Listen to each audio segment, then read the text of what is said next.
We had Indian practice, we had fun, we enjoyed ourselves. Looking forward to Mardi Gras Day. Come on, that Sunday morning, I got in a bad car accident. I was told I'd never walk again. Couldn't master Mardi Gras, wound up in the hospital. And I was talking to my flag boy earlier today, and I said, you remember? Well, I was reading in the book anyway, where it was saying that the Indian Mohawk hunter don't go across the river for Mardi Gras Day. But I was sitting in the hospital, depressed, stuff, hearing the talk, I never walk again and all this type of stuff. But at the same time, they told me that just take this medicine and go to sleep. I didn't want to take no medicine. And let it be known, my whole tribe came walking through that door on Mardi Gras Day. I mean, that right there was enough to make me know that I'm not going nowhere, I'm more hunter for life. But he gave me that inspiration to take it in there and know that, you know, keep fighting, you're going to be all right. Well, a couple of weeks passed, I got out of the hospital, I'm sitting at home, still in my depression mode. They had got me a nice little wheelchair and stuff like that. You know, I kept it clean and stuff like that, just to keep my mind occupied. And I'm sitting in the backyard, there's a little function going on, a little party going on. And all I hear is tambourines and the little cowbells coming ringing through my driveway. And they came in the backyard. And we held Indian practice right in my backyard. And this right there, I'm like, this what I'm talking about, this love. I love my whole tribe. This love to take and come and bring Indian practice to me when I couldn't do the Indian practice. And right there motivated me to let me know that I'm sitting in the seat on the temporarily. That doctor, practice doctor, but the man up above is doctor. So with that being said, it motivated me. I waited till they all left. I didn't need no medication or nothing like that to take their pain away and stuff, but I was still high off what they had brought me. But later on that night, I went up in my room and I snatched the Indian suit off that wall and I laid it on the floor because I couldn't stand up, and I balled it up and I fixed it up so that I could put it up in that wheelchair. It fit me in that wheelchair, and I masked that Mardi Gras Day. That Super Sunday I masked. And with that being said and stuff, just to know that somebody can take and look in your eye, he tell me that I love the game. When he comes to me and tell me, it ain't just on this hearing that I can feel it. You know, like I said, I met him as a coach, know him as a teacher. He came to be my chief, but most importantly, he became to be a part of my life, my friend, my brother, my uncle, my daddy. Anytime I needed him, he always was there for me. So I'm not going to take, they don't have no plug on this mic, because Lisa said if I stay up here too long, she's going to put a plug. So I'm glad they don't have one, I can walk around the audience if I have to. But I ain't going to do that. I'm not going to do that, but I just want to say, Chief, 50 years, if anybody deserves it, you do. You know, you live in the Al James dream, the dream that I wish I could take and live one of these days coming. And I want to show that my whole tribe wish they could do the same thing. I mean, give inspiration not just to the Mardi Gras Indian, but to the whole entire community. I appreciate you. My family appreciate you. I thank you for everything you ever done and brought into my life. Kuchima, Big Chief. I got the Big Chief for the lady. The whole wild creation. Making preparation for the young generation. Kuchima, Big Chief. So, next we have, I mean, this guy is not going to be lost for words. This guy is going to bring it, and he's going to hear it, and he's going to feel it, right? And he got it from somewhere. And then the other guy, he's going to bring it, he's going to hear it, and he's going to feel it. And he got it from somewhere. So I'm bringing to the stage Jamal Casby and Tyrone Casby III.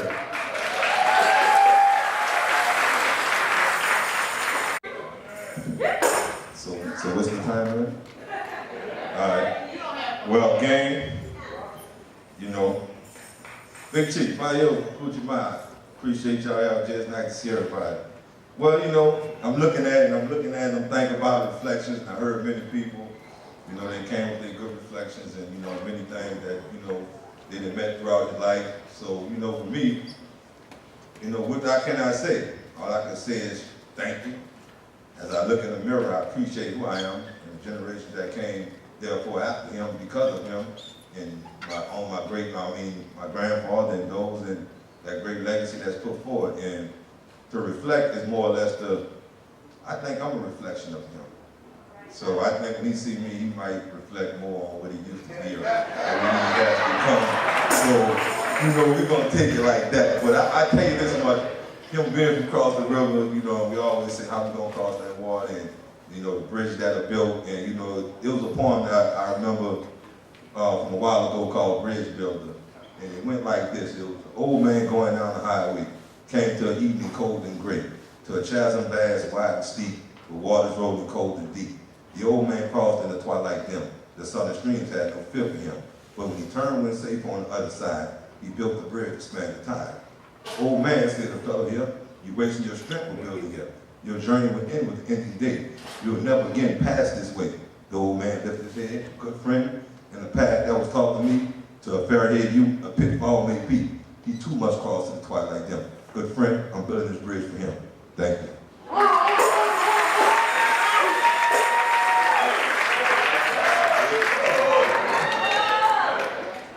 Good evening, everyone. My name is Tyrone Casby III. I'm the grandson of the Big Chief and the son of Tyrone Casby Jr. And I'm just very thankful, Papa, you know, that I can follow you firsthand and be your grandson. And also be a member of your tribe as you being the Big Chief. You know, 3 things that my grandfather told me. I'm sorry, I'm nervous, by the way, because I don't do this often. But, you know, my grandfather taught me 3 P's. It was plan, purpose, and prayer. And the prayer was the most strongest thing that he taught me. Because every time I stepped, he was by my side, even if it was in high school and they called him and they told him something that I didn't want him to know. You know, even though it brought a pluck to my head, it came with some wise words behind it as well. You know, and I love you forever for that. You know, just I got some big shoes to follow. You know, and I got Zula and my dad to show me the ropes, and I got a little while before I get to where you at, Papa. So, thank you for everything.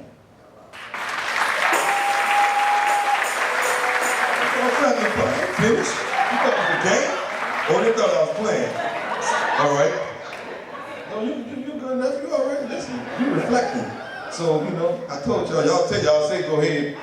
Now, from the Mohawk Hunters perspective, you know, my Big Chief, you know, I know we done came a long way with it. You know, I remember times, you know, me personally, I never went to the Zulu Parade.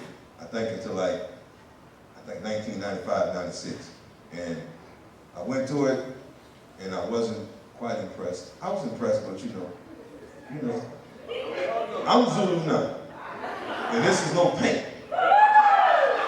You can take that to the bank. But yeah, man, I had to make sure I let my Big Chief know, you know, we in it, we in the gumbo, we love you, the Mohawk Hunters love you. Me, my brother, my family, we know we love you because we appreciate you for who you are, what you are, and what you stand for. And you know, I keep telling you, man, do what you gotta do, man. Because you know, if I can talk to Pope up out his seat, and I feel simpler. Love you too. There you go. I was saying y'all for my little brother. How y'all doing? How are you? On the boss man. Well, as you see, I wasn't on the program. But it doesn't matter. It's unorthodox anyway. That's how I'm coming. But to my father, everybody know him. As you know, everybody here love your dad. You know what I'm saying? Everything you do for the community, for my brothers, step brothers, my family, my kids, other people's kids, just everything, you know. I just want to thank you from the bottom of my heart, just being there always, no matter what, you know. And like Sarah said, we always coming up, doing what we're supposed to do, not doing what we're supposed to do as you, you know. And I did a lot of that. I was in a lot of those situations. And one thing I said with my dad, he always treated me like a man, always treated me like a little brother. It was many situations. I'm gonna tell this story. I know you told me not to tell this story. I'm gonna tell this story. I'm at Holy Name of Mary. I'm in the 8th grade. I'm in 8th grade. I'm cutting up. I'm not doing what I'm supposed to do. I signed my dad's name on the test paper. Sister Doris, and as you know, I remember her name, said, I'm about to call your father. And her exact words was, I got you. And she had been trying to get me, and I had been giving her a rough time. My dad got in there, and she was like, yeah, Mr. Casby, your son, he signed your name on this test paper. Here you go, right here. And I remember it like yesterday. My dad was like, nah, he didn't sign that. I signed that. But the reason it looked like that, I was driving. That's the reason it's all messed up. So she had this look on her face like, you sure? He's like, I'm positive. And from that moment on, you know, I never had to lie to my dad, never, for nothing. If I did it, I told him I did it. He knew I did it anyway, I had to tell him. He knew anyway. But my point is, he always had my back. He was always there for me, just like he was always there for everybody. Just like if you need him, he was there for you. So from the bottom of my heart, and everybody here, I want to thank you, bro. I love you. You know what I'm saying? Really appreciate you.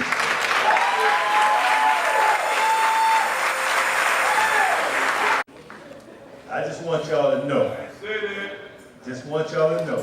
right, that that was planned, right? That was part of the program for him to say he wasn't on the program. All right. We got Mr. Jim Henderson coming to us next, the president of the Jug Social Club. And the Jug Social Club and the Mohawk Hunters go hand in hand here in Algiers. And the Jug Social Club extends, and after they do all they do to prepare for their parade, on Mardi Gras Day, they prepare for our parade. And we just appreciate that so much. And we appreciate Mr. Henderson coming out tonight to say some words for Big Chief Casby. Mr. Henderson?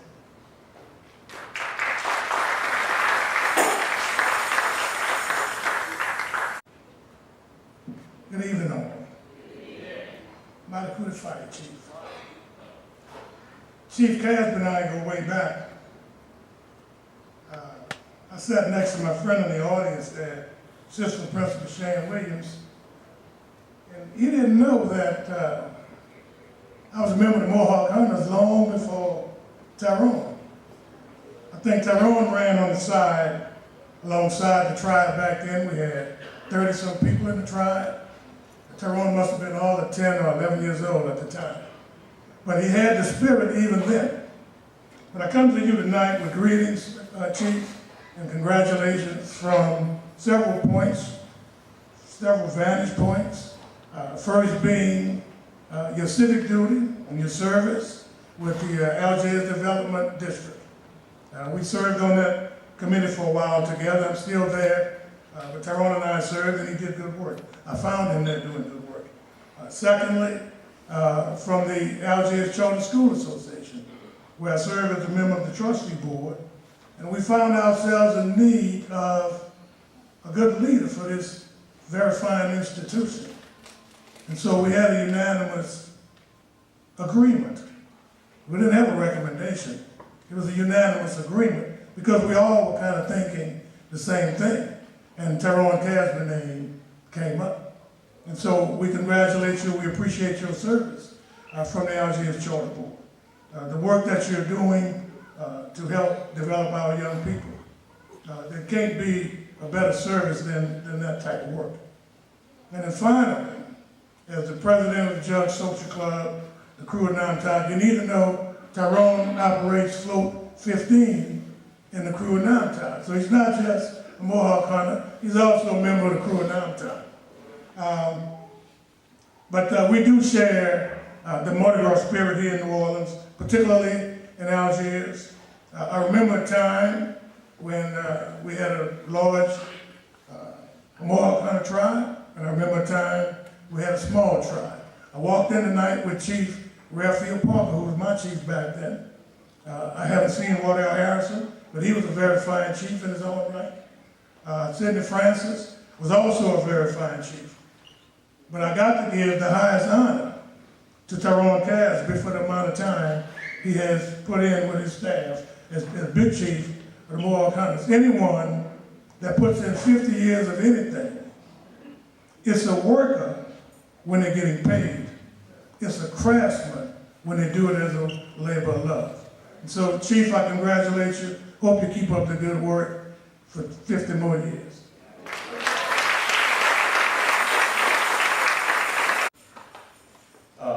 We'd like for State Representative Gary Carter to come up now.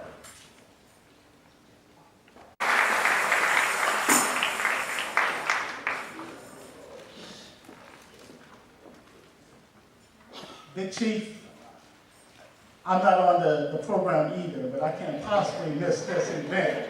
And I want to present to you what's been followed in the halls of the state of Louisiana. I present this On behalf of the state of Louisiana, on behalf of the Speaker of the House and Bill, on behalf of the governor of this great state, and on behalf of you, it's my great pleasure to proclaim our congratulations on behalf of the state of Louisiana. I'd like to read this proclamation to you. The state of Louisiana hereby extends its heartiest congratulations and commendation to Big Chief Tyrone Casby upon the occasion of celebrating his 50th anniversary as a proud member of the Mohawk Indian Hunters. Big Chief Casby started masking in 1967 as a second spy boy. He was appointed first chief of the gang in 1979, and during that same year became Big Chief of the Mohawk Hunters. Chief Casby is a former teacher, coach, athletic director, elementary school principal, and school administrator for the LGS community. When deciding it was time to retire, Landry Walker High School called Chief Casby and asked him to serve as principal, to which he accepted the challenge to uplift and enhance another generation of students in this great community of ours. We recognize this distinguished gentleman for his patience, his passion, his sacrifice, his persistence that is required to mask and inspire family members and friends to produce our great culture of Mighty White Indians in the city of New Orleans. We salute you for your 50 years of service. We salute this man of pride and honor that he brings to our community. And we sign this 23rd day of June, 2017, and this proclamation shall forever stand in the files of the Louisiana House of Representatives. I'm proud of you, Chief.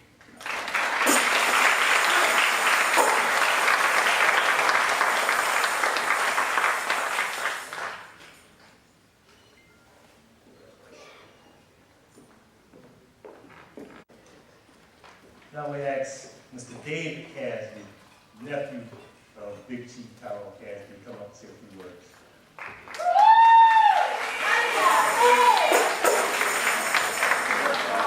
Good evening, everybody. Now, my reflections is coming off this paper because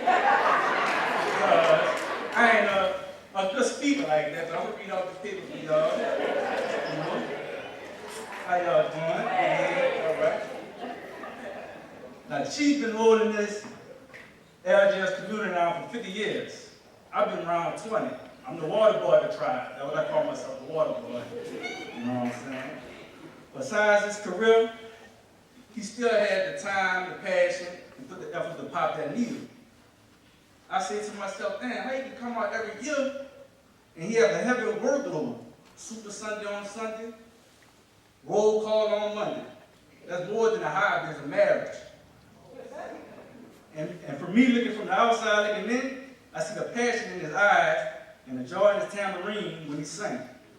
The only thing that stopped him was Hurricane Katrina, and that was because the city was shut down. I told him on the paper, y'all working on that. Because ain't no water that's going to stop his joy. I said that because plenty of times when the sky was gray and the rain was right around the corner, you think that was going to stop Chief? Nope. He'll wait for the rain to fall or something like that. He'll walk with the skies gray. He ain't mad because everything in New Orleans, every house in New Orleans have a porch, so he ain't mad anyway. But most of all, the people of this LGS community will be looking forward to see the Mohawk Hunters rain, sleet, or snow. Because everybody from the community don't go across the river to see the king of Mardi Gras, they want to see their big chief. It's a joyful sight when you see families, the elderly sitting on the porch waiting to see the Mohawk Hunters. No matter how late he come, they go wait. And now he has the biggest gang in the city, from his children to his grandchildren, niece, nephews, friends. And all them play Indians. This is a beautiful culture, and he instilled the same passion and joy into his tribe, the Mohawk Hunters. You've been here 50 years, I hope you do another 50. Thank you. Yes, sir. Now, we're going to bring up somebody that's very, very, very, very, very close. That's known him from day one, right? Willie Mae Williams, sister of Tyrone Casby.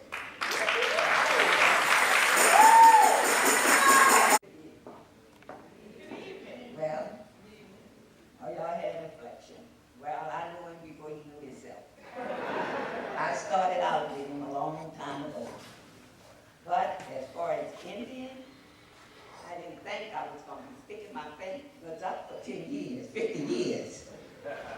Me and my mother started with him, and when he started in '67, he come on and he said he's on mass. We have to sew. We don't know nothing about sewing. He said, I'm going to teach you how to sew. And he taught us how to sew. And year after year, we had to sew, no matter what. I sat home watching TV sewing. And I said to myself, I'm not massing, why I'm sitting here all this time sewing? Because it was for Tyrone, my Tyrone, the one I raised, and the one I'm proud of, the one I'm glad that took this task for Algiers young youth, to let them know that all you have to do is set your goal and follow it, stick to it. Do whatever it takes, but also trust in God and He'll guide it. But He knows who guides him. But I want you to know, your family is very proud of you. You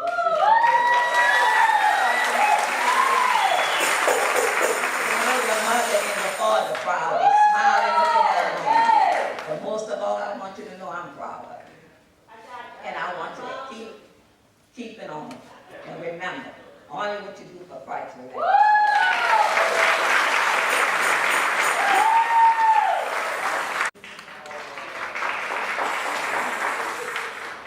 Now this is special, right? Everybody else was special. This one is special. So we're bringing up his granddaughter, Asia, and her accompaniment.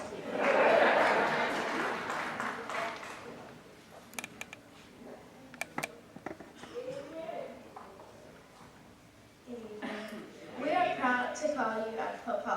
After watching and learning from your example, we know we can accomplish anything we put our minds to. We know we have to aim high to carry on your legacy. But our sights are currently set on becoming Big Queen and Big Chief of the Mohawk Hunters. While becoming Big Queen and Chief are very important to us, it is the warmth, love, and knowledge of self and joy that you pour into our lives each day.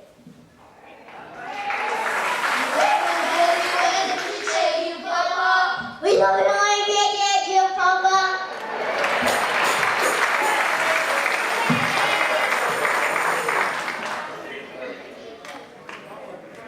Okay.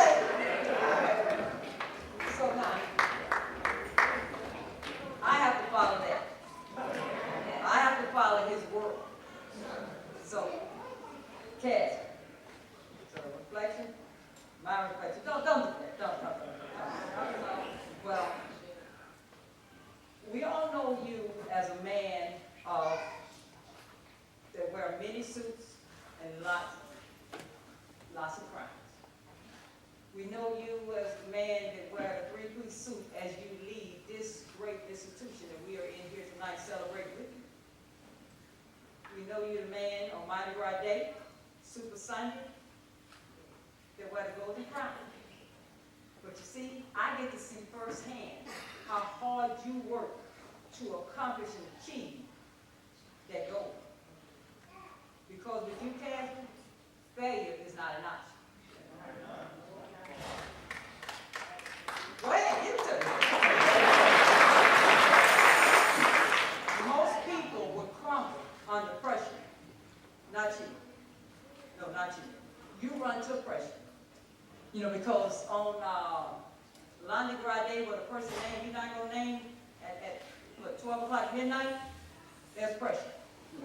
But you, yeah, we know who it is. Say it. But you know, I watch you accomplish a lot of goals. Scenario, tight scenario. But you meet each challenge with that, as you call it, that no humbug spirit. I often watch you fight and struggle to find solutions for others. And when the solution gets hard for you, you read your devotion. You get your Bible. You get on your knees and you pray. And when you come up, it's like a glow. Because whatever conversation you have between you and your God, you get your solution. And you walk away with a smile. And that's a blessing. What I admire about you, Casby, is that your love and your passion for your family.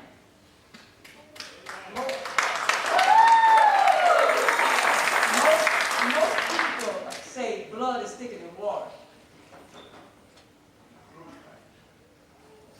But you, Casby, you create bloodlines where there's no bloodlines. And it's no secret, our children are not biological, but nobody in this place can tell the difference because of you. You love my two like they're yours. You don't treat them no different. And I appreciate you for that. You find the strength and the weakness with our grandchildren. Like Chris said, when they're doing bad, you don't just throw them away. You tell me my problem is I love too hard. That's why I cry a lot. I don't love too hard. I'm just trying to love them as much as you do. So if you back down, I promise you I'll back down. So, but that's your love for your family. But you have another family you love just as hard. That's here tonight. That's the community of LG.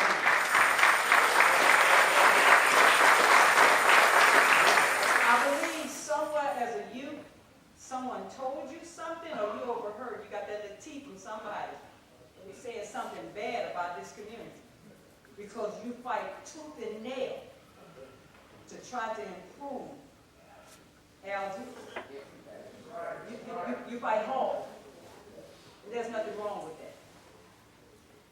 I watch you meet with politicians, whomever you can meet with, to give them your wisdom that you know about Algiers and help to change the quality of life of Algiers. So keep fighting, Casby. It's okay to fight. I've also seen you work tirelessly to help those less fortunate. And I've witnessed you work hard for the people of Algiers. A lot of people say, don't talk about it, be about it. You're about it for the people of Algiers. And then, believe me, look at tonight. They're about you too, Casby. You're the man, Daddy. Well, I used to wonder why you worked so hard and don't receive no compensation. But I don't wonder no more. Because you receive that compensation when you see the joy and the smiles on people's face. When we go to Walmart and someone walk up to you and they call you by your name and they call Mr. Casby, thank you. Mr. Casby, I appreciate what you did for my child. Mr. Casby, that's your compensation. So with that, you're going to be blessed a long time. While we know you wear the three-piece suit, the Indian suit, we watch you wear your crown of resilience, audacious, fascinating. Nevertheless, I know you believe the golden crown is your best crown. Your dedication to the Mardi Gras Indian culture is the reason we'll celebrate with you here tonight. Wow, with all the other things you do, the time, the effort, and the energy you dedicate to masking and this culture is amazing. I've often heard you use the word and you refer to it as a labor of love. Well, it's got to be, Cass, because 50 years, the average man would have stopped masking by now. They would have masked every other year, every 5 years. But you see, I didn't marry no ordinary man. Algiers, I had the honor and privilege of marrying your superhero.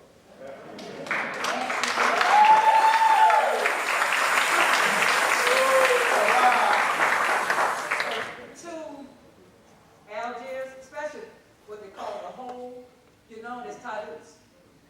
Yeah. There's somebody here no tattoos, huh? Yes. To the faculty and staff and the students in this school, you're Mr. K. To some of Algiers community and to the Mardi Gras world, you're Big Chief. To your family, you're a son, you're a brother, your uncle, your cousin, your nephew, your dad. And you saw it, you're a pawpaw. But to me, at the end of the day, you're my soulmate.